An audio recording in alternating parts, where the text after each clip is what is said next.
1절로 3절 말씀까지 우리 큰 음성으로 합독하시겠습니다. 시작. 자녀들아 너희 부모를 주 안에서 순종하라. 이것이 옳으니라. 내 아버지와 어머니를 공경하라. 이것이 약속 있는 첫 계명이니 이는 내가 잘 되고 땅에서 장수하리라. 이 말씀은 살아계신 하나님의 말씀입니다. 아멘.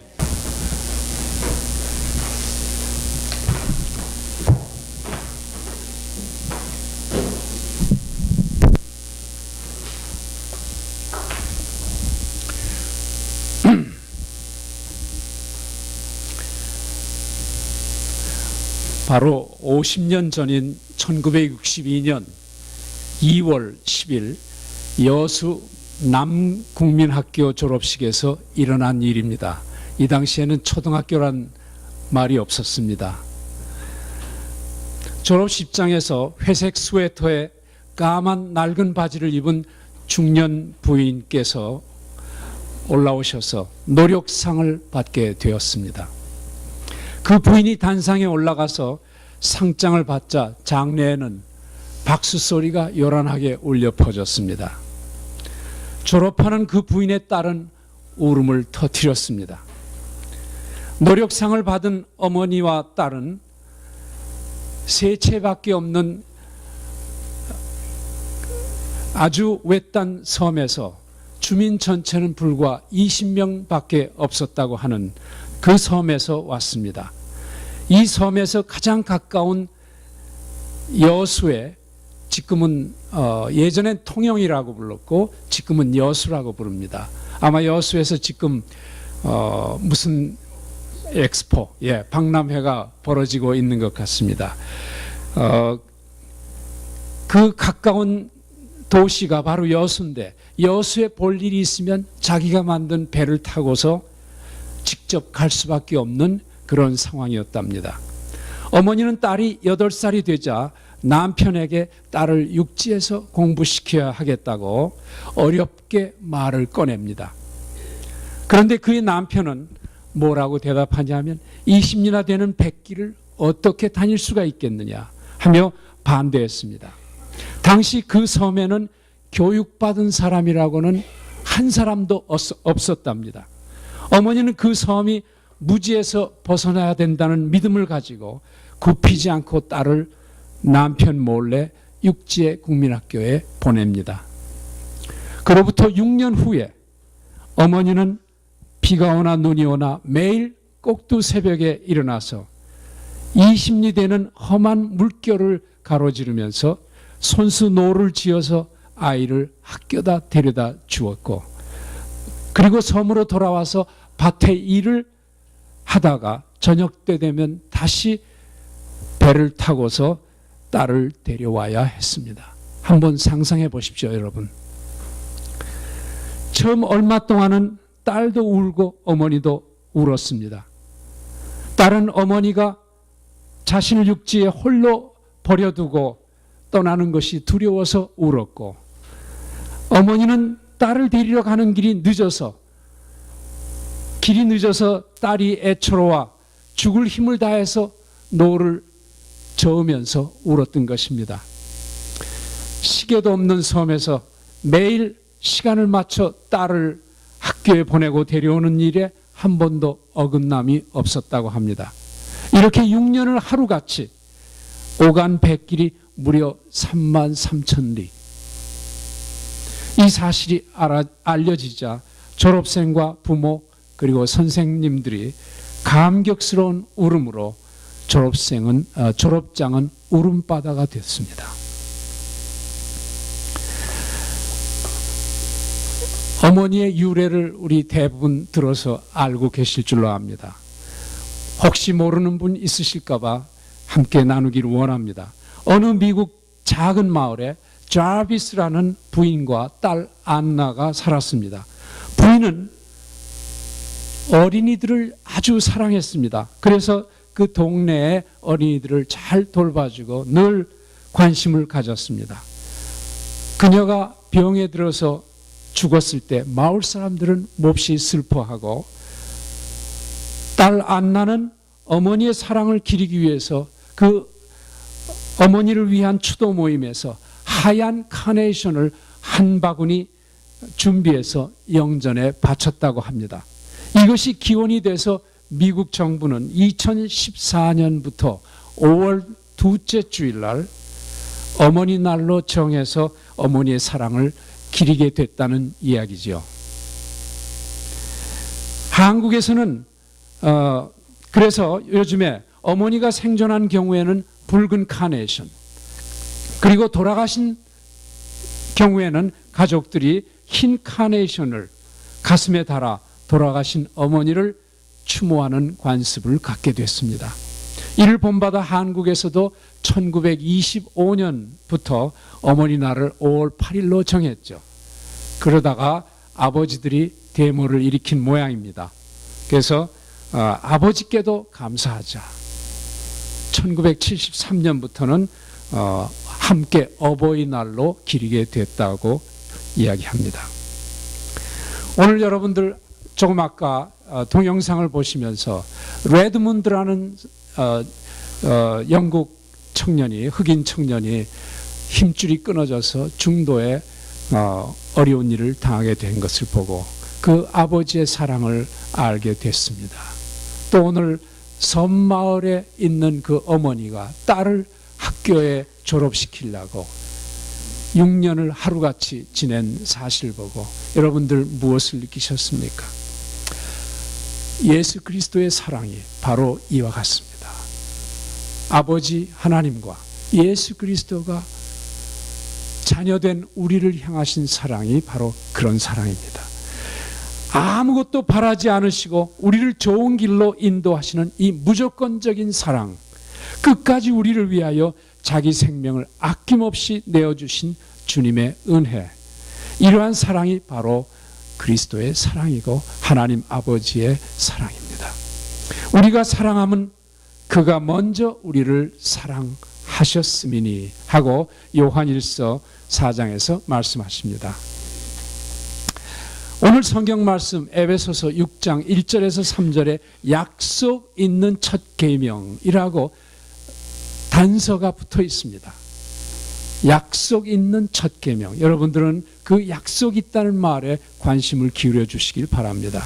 하나님은 우리에게 거기 말씀을 다시 한번 저 혼자서 읽겠습니다. 자녀들아, 너희 부모를 주 안에서 순종하라. 이것이 옳으니라.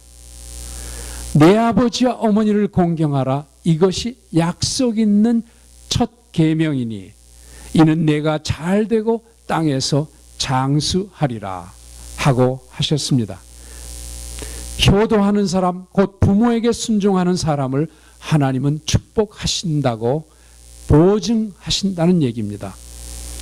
순종이란 복종과 달라서 억지로 권위에 따르는 것이 아닙니다. 단 마음으로 기꺼이 공경하는 마음으로 위에서 내려오는 명령에 자기를 바치는 것입니다.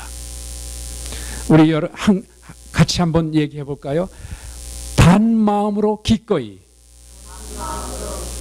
영어로 말하면 willingly and cheerfully 이런 말로 표현할 수 있을 겁니다. 기쁜 마음, 즐거운 마음으로 우리가 부모님이 말씀하실 때, 따라줄 때 어머니는 기쁜 거예요. 우리가 하나님 앞에 나아갈 때, 예배에 참석할 때, 주님 앞에 헌금 드릴 때, 어려운 사람을 섬기고 봉사할 때 억지로 체면봐서 내가 장로니까, 내가 목사니까, 내가 집사니까 그런 마음으로 주님 앞에 나오라 그렇게 안 하십니다. cheerfully, willingly, 기꺼이 즐거운 마음으로 그렇게 할 때 이걸 순종이라고 합니다. 아멘. 누구의 명령입니까? 하나님의 명령입니다. 주 안에서 하라고 했습니다. 예수 그리스도가 우리의 주인이시면 우리는 종입니다. 종은 자기 뜻으로 사는 것이 아니고 주인의 뜻을 따라서 사는 삶입니다. 종의 의지는 죽었습니다. 그리스도께서 우리를 위해서 생명을 내주셨기 때문입니다. 그래서 우리의 주인이 되셨습니다. 이제 우리의 생명은 주인 되신 주님께 속해 있습니다. 이것을 본으로 보여주신 분이 바로 그리스도 예수십니다. 겟세마네 동산에서 밤을 지새우면서 땀을 핏방울처럼 흘리셨습니다. 그러면서 내 뜻대로 마옵시고, 예수님은 완전한 인간으로 오셨기 때문에 자기의 뜻이 없었겠습니까? 목마르고 배고프고 졸립고 고통스럽대 주님은 우리 다른 인간처럼, 여러분과 저처럼 똑같이 느끼셨습니다. 그래서 예수님은 십자가에 달리는 그 잔이, 그 무시무시한 형벌의 잔이 지나가기를 원했습니다. 그래서 예수님은 먼저 이 잔을 할 수만 있으면 피하게 해달라고 하나님 아버지께 구했던 것입니다. 그러다가 예수님은 성령의 도우심을 받아서 그것이 아버지의 뜻이 아니라는 것을 다시 생각하게 되자, 그러나 내 뜻대로 마시고 아버지의 뜻대로 하옵소서 하고 끝을 맺습니다. 공경이란 소중히 존경하는 마음으로 섬긴다는 의미입니다. 가볍게 해석하는 것이 아닙니다. 공경하는 것은 우리가 무겁게 뜻을 가지고 생각해야 된다는 말입니다. 우리는 주님의 본을 받아서 순종함으로 부모님을 섬겨야 합니다. 여러분, 부모님이 살아계십니까? 감사와 기쁨으로 섬기시기 바랍니다. 부모님이 안 계십니까? 그리스도 안에 있는 연로한 분들을 주위에서 발견하십시오. 그분들을 부모님처럼 섬기십시오. 약속 있는 첫 계명이란 누가 누구에게 무슨 약속을 주는 겁니까? 바로 우리 담임 목사님, 안 목사님께서 늘 말씀하시죠. 모든 대답은 어디에 있다? 성경에 있습니다. 바로 그렇습니다. 성경에 바로 3절에 나와 있습니다. 내가 잘되고 땅에서 장수하리라. 그것이 바로 주님이 주시는 약속입니다. 내가 잘되고, 우리 전후 좌우 옆에 사람을 바라보면서 한번 저 눈을 쳐다보시면서 이야기하십시오. 내가 잘되고 땅에서 장수하리라. 내가 잘되고 땅에서 장수하리라. 여기 입을 안 가지고 오신 분이 더러 계신 것 같네요. 오늘날 말로 세상에서 성공하고 건강하게 잘 살아라, 오래 살아라, 그 뜻입니다. Honor your father and mother, which is the first commandment, with the promise that it may go well with you, and that you may enjoy long life on the earth. 이 말은 여러분들이 모두 원하는 것 아닙니까? 아멘? 그런데 사랑하는 성도 여러분, 뭔가 빠진 것 같지 않아요? 여태까지 말씀 중에서. 그렇습니다. 바울 사도는 그 뒤에 4절을 딱 붙여놨어요. 4절. 우리 4절을 한꺼번에 같이 읽겠습니다. 4절. 또 아비들아, 너희 자녀를 노엽게 하지 말고 오직 주의 교양과 훈계로 양육하라. 자녀를 대함에 있어 그들의 인격을 돌봄이 없이 자기 소유물처럼 함부로 대하지 말아서 저들의 인격을 손상시켜 노하게 해서는 안 된다 하고 얘기하십니다. 하나님께서는 우리에게 자녀를 선물로 주셨습니다. 우리의 삶에서 기쁨이 있게 하기 위해서 우리를 주셨습니다. 자녀는 내 소유물이 아닙니다. 하나님께서 이 땅에 사는 동안 우리에게 기쁨을 주기 위해서 맡겨주신 하나님의 선물입니다. 따라서 주신 선물을 주신 분의 뜻에 순종해야 합니다.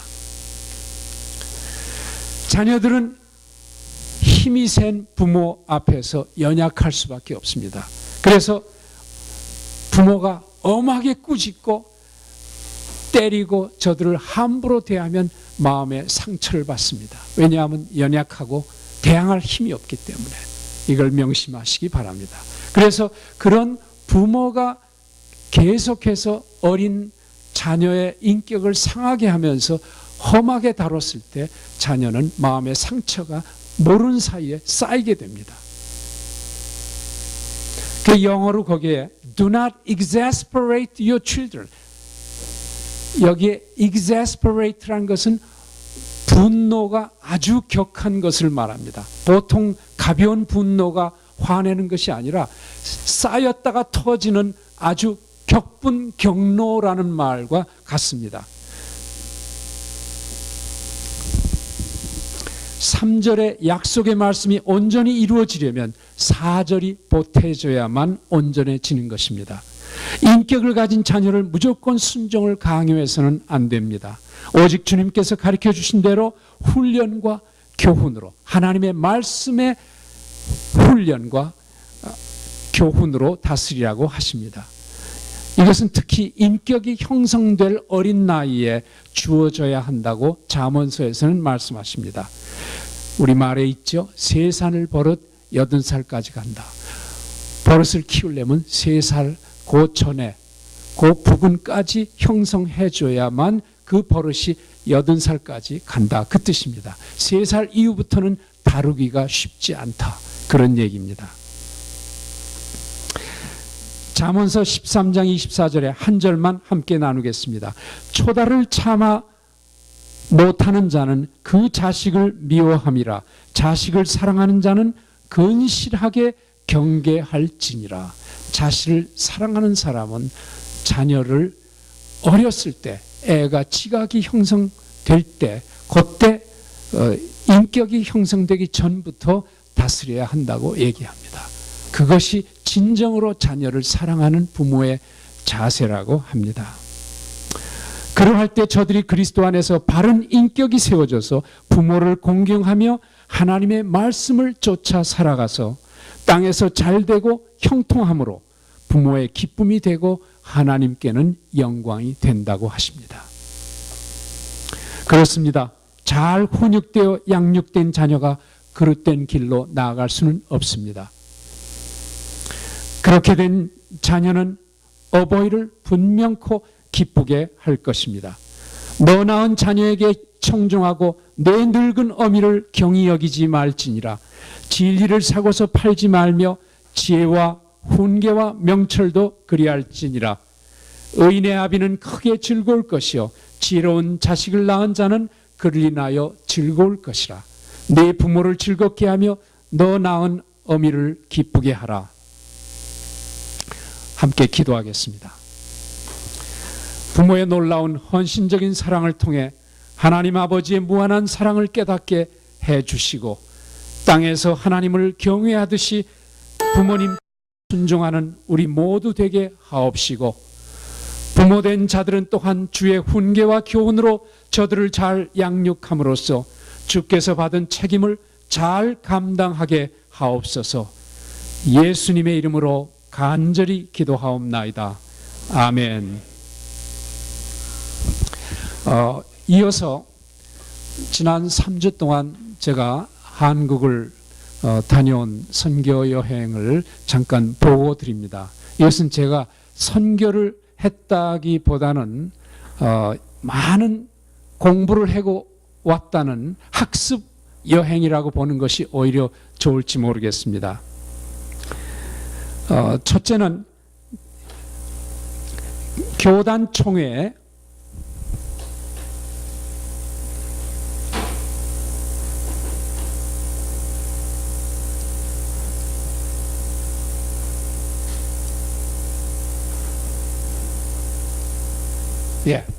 제가 소속돼 있는 교단에서 총회를 제주도에서 했습니다. 그래서 며칠 동안 참여했고 두 번째는 한국 가는 것이 6년 만에 처음이라 시간과 비용이 만만치 않기 때문에 제가 여러 가지 제목을 가지고 갔습니다. 그래서 제가 선교사로 해외 나가서 외국 분들을 위해서 복음을 전하는데 제가 친하던 그 동창들, 고등학교 동창들한테 복음을 전하고 싶다 그런 생각을 했습니다. 한 480명이 함께 졸업을 했는데 47년 동안 만난 적이 98%는 47년 동안 만난 적이 없습니다. 그래서 이번에 가면 어떻게든지 많은 사람을 만났으면 좋겠다 하고 제가 기도하기 시작했습니다. 그래서 담임 목사님과 성도들한테도 기도 부탁을 드렸습니다. 제가 이번에 가서 가급적 많은 사람들을 만나고 돌아오게 해주십시오. 저들에게 담대하게 복음을 전할 수 있게 해주십시오. 이렇게 부탁을 드렸습니다. 성도님들께서 새벽 기도마다 또 가정에서 기도해 주신 것을 감사합니다. 성령께서 그리고 제가 만나는 사람들을 마음을 변화시켜서 제가 예수 그리스도를 증거할 때 단 마음으로 받을 수 있게 해달라고 제가 또 기도했습니다. 결과는 참으로 아름다운 결과가 생겼습니다. 그것을 간단히 여러분들에게 나누고자 합니다.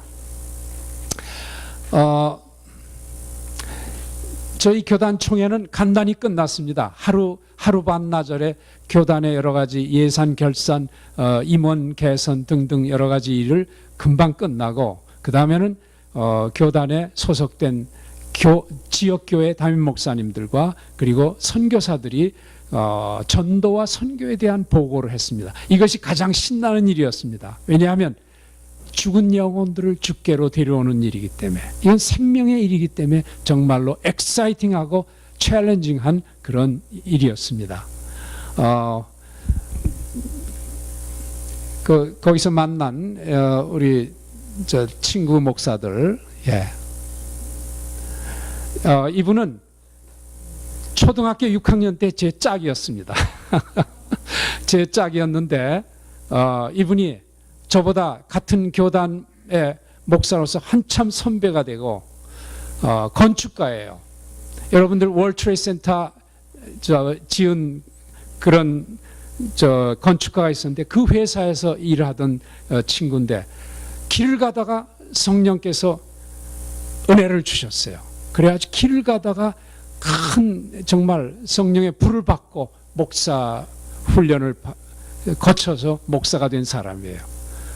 지금은 한동대학교에서 교수로 금년 초에 은퇴했는데 후임자가 없어서 계속 가르치고 있어요. 이분이 한 놀라운 사역을 이번에 보고를 듣고 제가 이분이 사역한 지역 중에 하나인 캄보디아를 방문하게 됐습니다. 두 번째는 노바티스라고 세계적으로 큰 아마 스위스 회사인 것 같은데 제약회사예요. 거기서 그 생화학자로 연구원으로 계시는 여자 전도사님인데 이분이 또 저희의 선배 되십니다. 이분이 자기 회사를 통해서 어떻게 그 선교 활동을 했는가 아주 감동적이고 눈물 없이는 들을 수가 없었어요. 이분은 북한이 고향이에요. 그래서 북한에 고통받고 굶어 죽는 그 수백만의 그 어린아이들, 어른들 이런 걸 보고서 신문을 볼 때마다 괴로워가지고 중보 기도를 시작을 했어요. 그래가지고 자기가 섬기는 미국 회사에서 이 기도를 시작을 해서 많은 기도의 동역자들을 가지고 활동을 해서 북한을 방문하고 거기서 빵 공장을 만들고 그런 분이에요.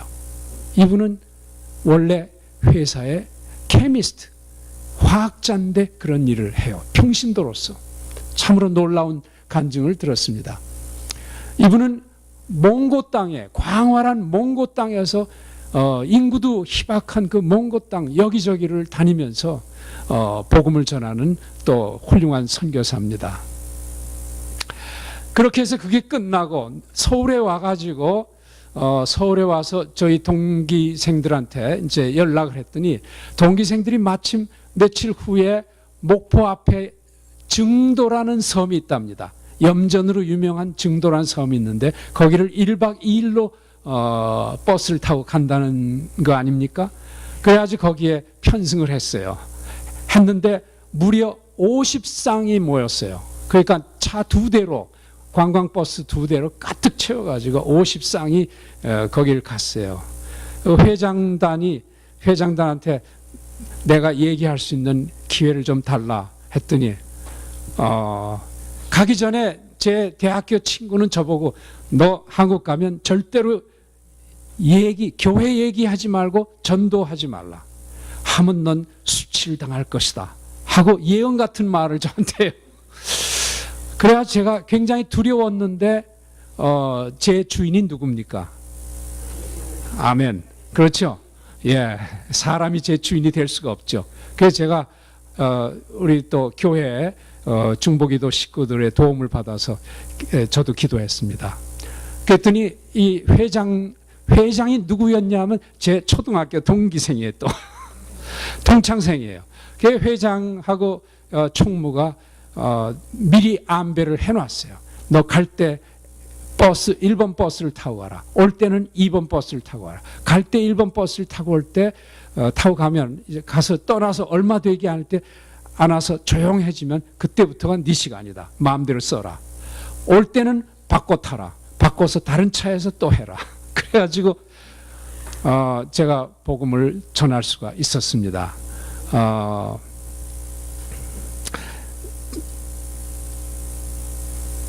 장년들을 보니까 제 동기생들이 전부 65세가 됐어요.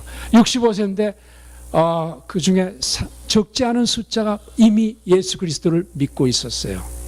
그리고 나머지 사람들을 보니까 몸은 다 멀쩡해요. 65세들도 건강하고 대부분 넉넉했어요. 대부분 제가 보기엔 넉넉했어요. 그런데 집에서 손자들이나 보거나 할 일이 없는 거예요.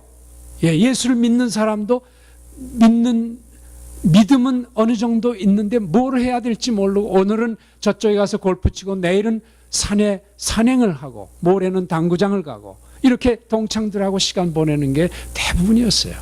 그래서 제가 이 사람들을 하나님께서 앞으로 선교의 동반자로 사용을 하라고 하시는 말씀 같다 하고 제가 마음속에 깨달음을 얻었습니다. 거기에서 이제 앞에 앞바다에 염전을 만드는 광활한 땅입니다. 여기가 조수 간만의 차가 심하기 때문에 이 천일염을 만들기 아주 정말 멋진 장소였습니다. 그 다음에 며칠 지나니까 저희 교단총회에서 만난 그 초등학교 제 그 친구가 이제 부탁을 한 대로 저보고 네가 뉴질랜드나 타일란드나 라오스나 중국이나 캄보디아 중에서 한 데에 가서 네가 좀 앞으로 책임을 가지고 사역을 해줄 수 없겠는가 이렇게 얘기를 해요. 왜냐하면 제가 제2차 선교지를 찾고 있기 때문에. 그 친구하고 얘기를 했더니 이제 그 친구가 저한테 이제 부탁을 하는 거예요. 그렇지만 내가 좀 가보고서 내가 기도를 하겠다. 왜냐하면 내가 찾는 데는 이제는 복음이 이미 많이 들어가서 교회가 있는 데는 난 피하고 싶고 그리스도의 교회가 없는 데 가서 복음을 전하고 싶다. 제가 이제 그렇게 얘기를 했습니다. 캄보디아를 갔는데 캄보디아는 인구가 1200만인데 땅은 한국의 1.8배예요.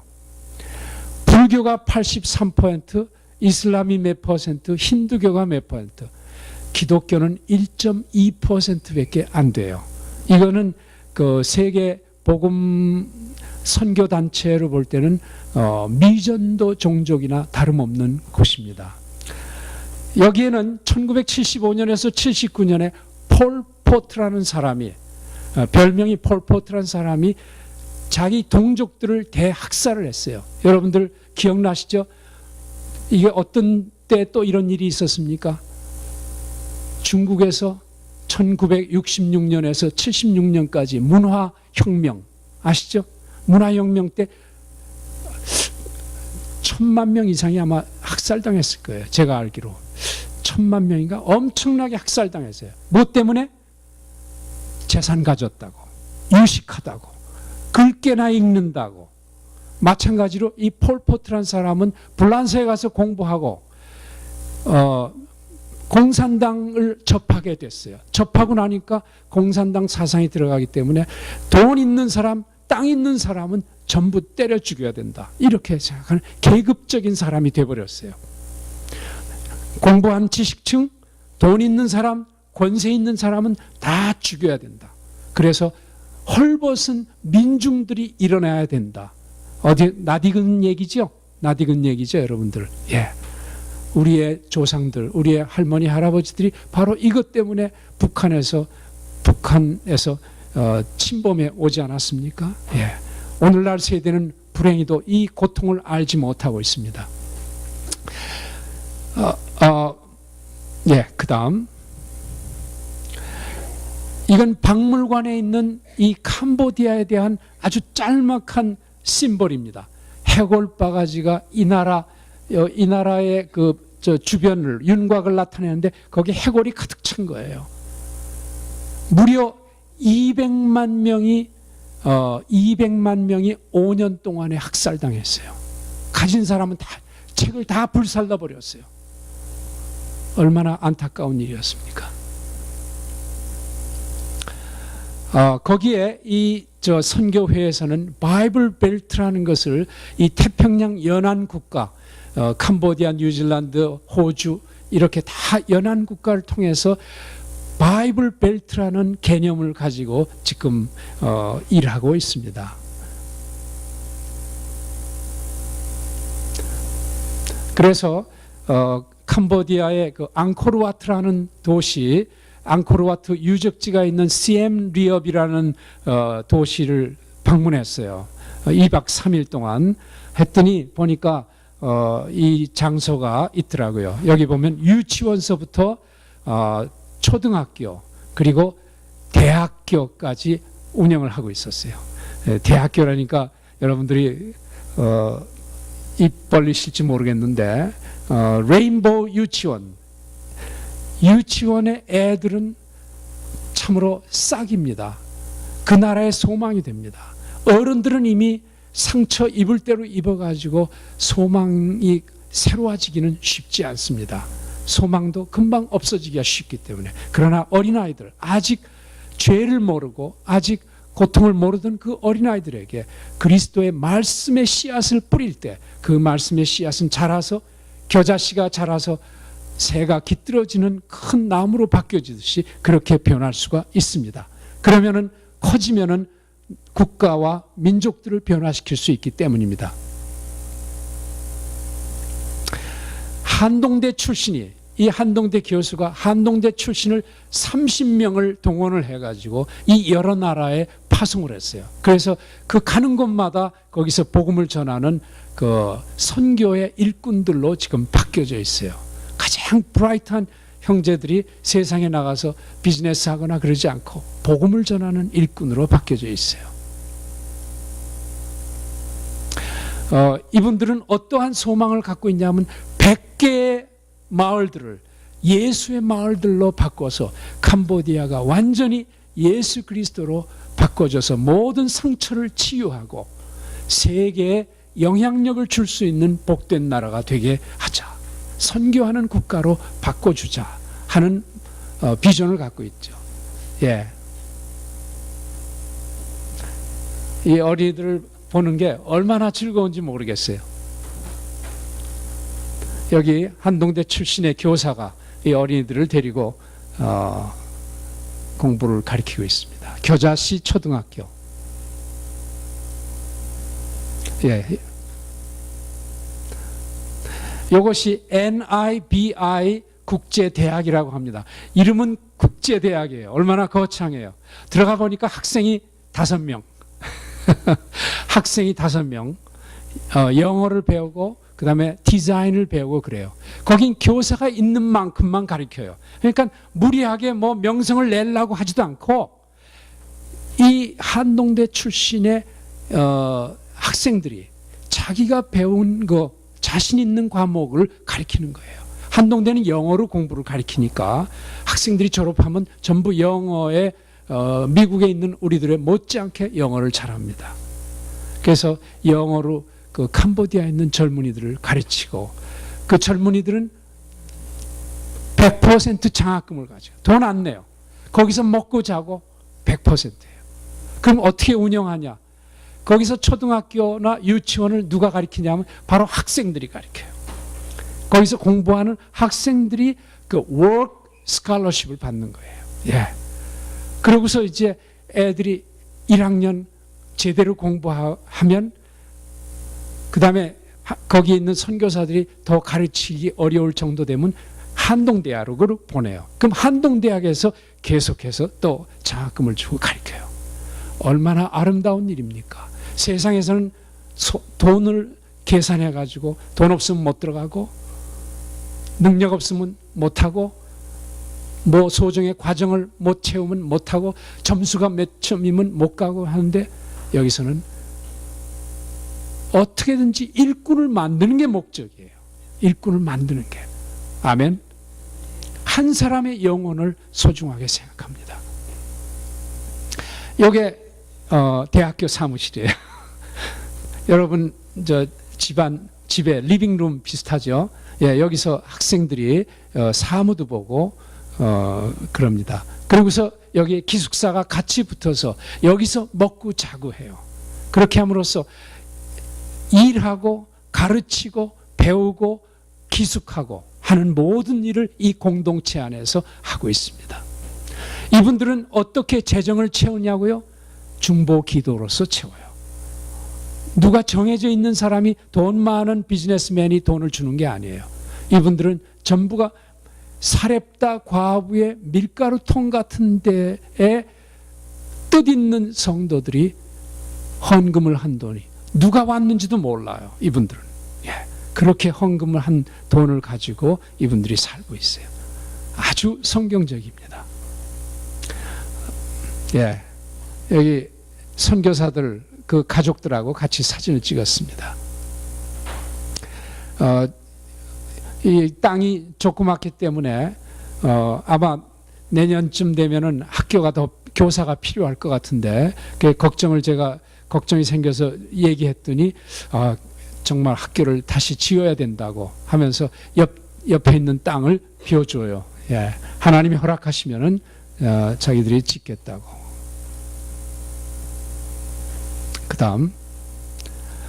그다음에 이제 캄보디아에 여러분들이 이제 여러 책을 통해서 보셨을 거예요. 텔레비를 통해서 캄보디아는 약 1000년 전에 만들어진 앙코르와트 유적지라는 데가 있습니다. 힌두교 사원 또는 불교 사원의 유적지입니다. 그래서 어마어마한 거대한 그 상들이 돌로 만들어져서 전쟁을 피해서 이렇게 살아나 있습니다. 그다음 예, 이 유적지 저희 사람이 보이죠? 예, 사람들이 얼마나 작게 보입니까? 이게 전부 돌로 만들어진 거랍니다. 그러니 이 돌로 속조전을 짓기 위해서 마치 애굽에 피라미드를 짓기 위해서 유대인들이 노예로 수십 년 동안을 노예로 사역당한 것처럼 여기에도 국민들이 얼마나 이 노역을 감당해야 됐습니까? 재정이 얼마나 피폐하게 됐겠습니까? 재미난 것은 이거 힌두 사원에 힌두의 으뜸 신인 비슈누라는 신이 있는데 그 신을 모시는 사원으로 지었어요. 35년 동안 건축을 했어요. 그런데 건축이 끝나자마자 인접한 국가 타일란드의 공격을 받아서 멸망했어요. 예, 돌로 만든 신이 살아있는 신입니까? 그 다음, 예, 5개의 추같이 탑이 세워져 있습니다. 이게 이제 앙코르와트란 유적지입니다. 그 다음, 그리고 이제 돌아와서 떠나오기 직전에 제 동창 그 선교사가 저보고 여기 서울역 뒤에 노숙자 무숙자는 잠을 자지 않는데 노숙자 교회가 있는데 한번 꼭 와보라고 와서 일 좀 하라고 그래가지고 찾아갔습니다. 찾아갔더니 노숙자들이 250명이 모여가지고 예배를 드리고 있었어요. 저보고 대표 기도를 하라 그래요. 갑자기. 그래서 기도를 하고 그 다음에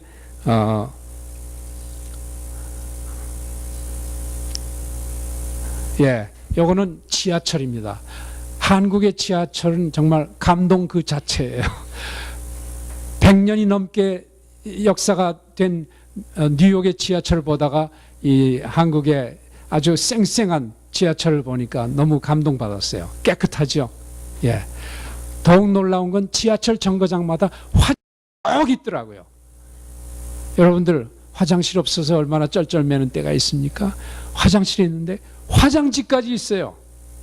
영국에 가보니까 화장지가 없어요. 그리고 돈을 받더라고요. 예.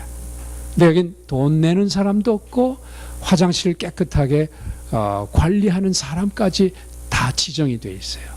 우리나라가 복지국가가 됐습니다. 참 얼마나 감사하고 자부심을 느꼈는지 몰라요. 그런데 여기 잘 한번 보세요. 학생들마다 누워서 앉아서 뭐를 보거나 귀에다가 뭐를 꼽고 있어요. 뭐 하나 물어볼 수가 없어요. 이렇게 물어보려고 야 어디서 내려야 되냐고 물어보려고 그러면은 안 들려요. 대답이 없어. 그냥 반응을 안 해요. 이거 있기 때문에. 그리고 이거 쳐다보고 계속 인터넷 이걸로 보고 이걸로 공부하고. 그러니까 사람들이 저게 사람인지 짐승인지 뭔지 알 수가 없어요. 참 안타까웠어요. 발전되고 깨끗하고 참 잘생기고 다 좋은 옷 입고 다니는데 부티가 나는데 사람 같지 않더라고요.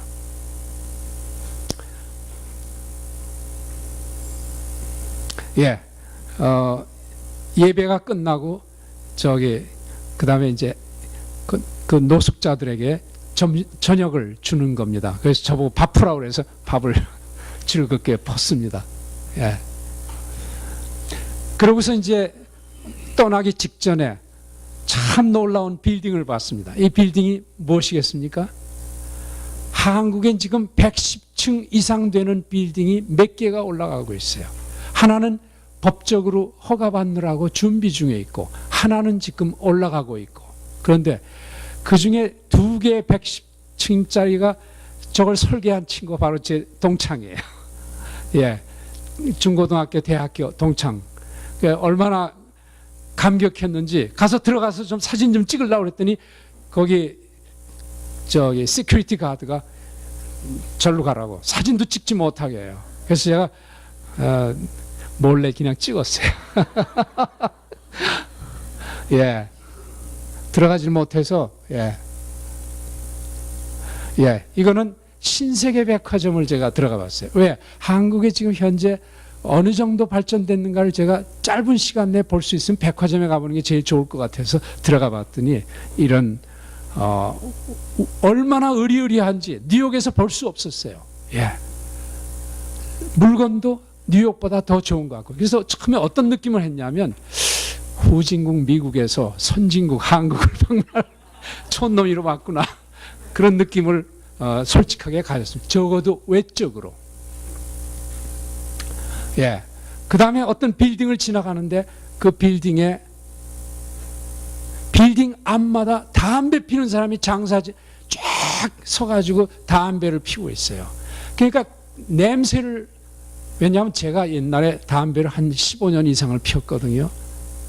옛날에 담배 피기 너무 끊기가 어려웠어요. 이 사람들이 바로 똑같은 희생자들이에요. 담배 귀신에 끌려가지고 완전히 어쩔 줄 모르고 있었어요. 빌딩마다 속에서는 필 수가 없어서 바깥에서 나와서 피워서 지나다니는 사람마다 숨을 못 쉬어요. 매연 차량은 없어요. 그러나 매연하는 근본 그 도구는 사람이에요. 예. 어떤 방에 보니까 제1층 쇼룸 옆에 담배 피는 방을 놔서 그 속에서 피는 사람들이에요. 예. 어디 가든 못하고.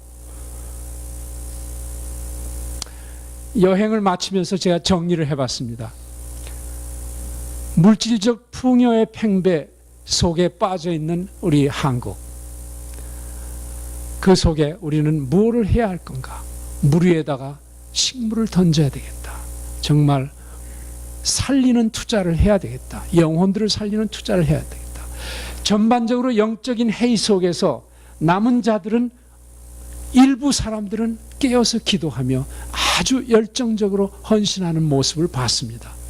특히 인터콥의 그 이슬람 선교하는 그 단체, 중동 선교 전문 선교 단체의 그 기도 센터를, 열방 센터라는 데를 상주에다 만들었어요. 그래서 거기에 친구가 초대를 해서 거기를 갔었는데 참 감동받았어요. 정말로 그런 사람들, 그런 조직, 선교회가 있기 때문에 한국이 아직도 생명을 유지하고 있구나. 왜냐하면 물질적인 풍요는 영적인 해이와 타락을 가져옵니다. 이게 동행하기가 대단히 어렵습니다.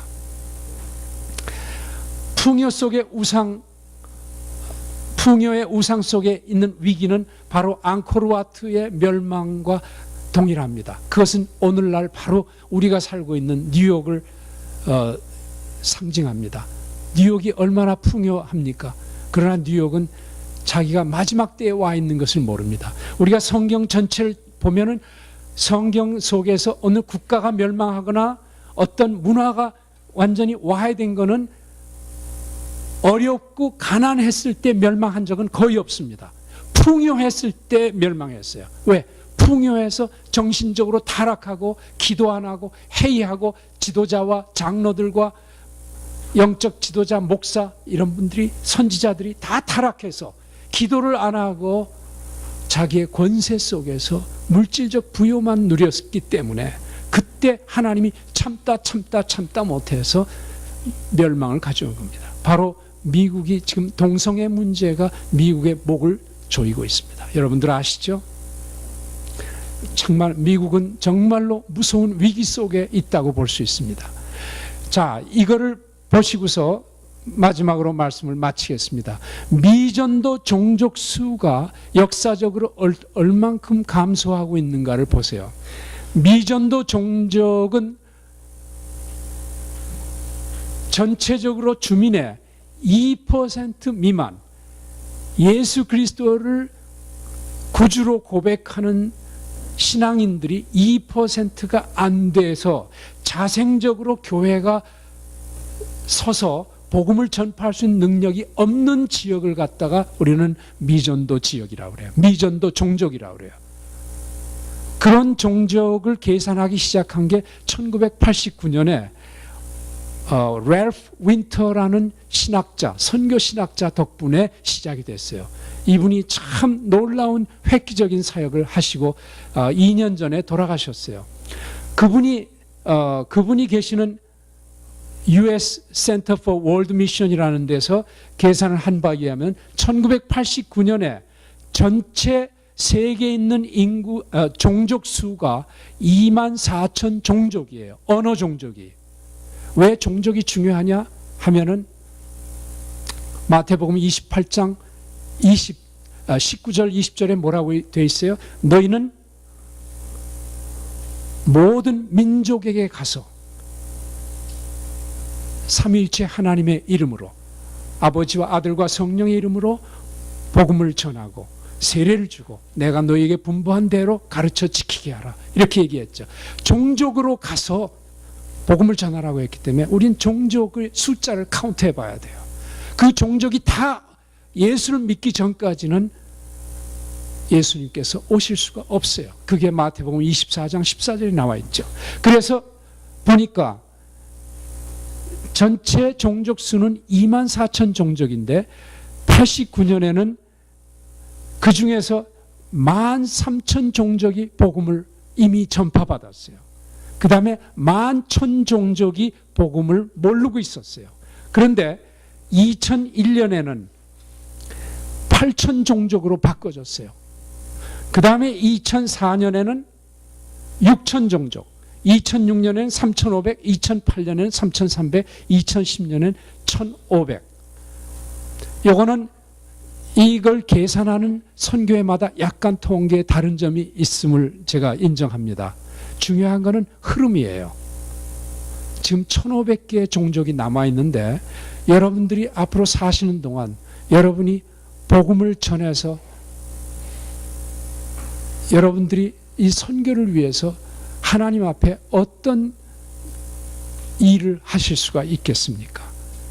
정말 깨어서 기도하지 않으면은, 깨어서 정신 차릴 때 보니까 다 복음이 전파됐어요. 그때는 주님 오시는 때예요. 그러면 내가 할 일은 없어요. 그러면 나는 천국에 가서 개털 모자 써야 될 거예요, 아마. 개털모자.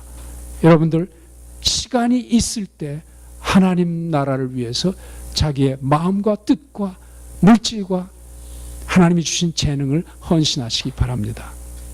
아멘. 이건 정말로 시리어스하게, 정말로 진지하게 우리가 생각해야 할 바입니다.